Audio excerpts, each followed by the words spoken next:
So I want to suggest, as I conclude, another way of approaching the contemporary problem of the prison.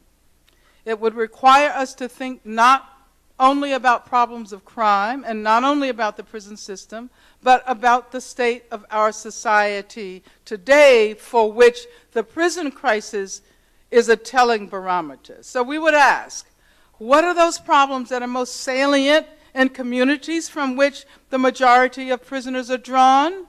How might we better solve those problems to keep people off the track that leads them directly to prison? So what about education? You know, what happened if we had free education? And I'm talking about education that inspires, education that brings out the best in people. You know, you go into almost any prison and you see prisoners who are passionately focused on education, teaching themselves, learning how to read and write, learning how to produce art. What if they had had those opportunities long ago when they were children? Then I'm sure, you know, many of them would be contributing to our culture. They would be contributing to the circulation of ideas in the so-called free world. We would have to ask, what about health care? What about physical health care, mental health care? What about housing? What about jobs? So what I'm doing is I'm urging you to think about an abolitionist approach. I'm urging you to think about abolishing the institution of the prison by rendering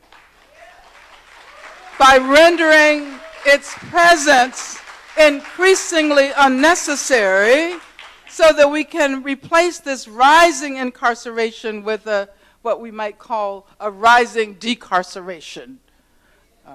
So this means that we have to pay attention to all of the developments surrounding the prison, and especially to the primacy of the prison in this age of neoliberalism. It means that we would be required to take a fresh look at that process we call justice. We would have to ask, what is justice? Can it be something more than revenge, something more than eye for an eye? Can we imagine a justice that does not exile those who have done harm to others beyond the borders of community? Can we imagine a justice that does not assume that one mistake should ruin an entire lifetime?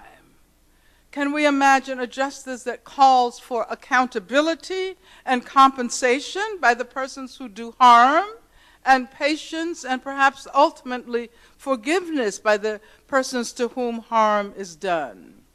Can we imagine a justice that helps us move forward toward a society free of racism, sexism, homophobia, environmental violence, war? And can we imagine a justice that encourages equality and individuality and creativity? Thank you very much.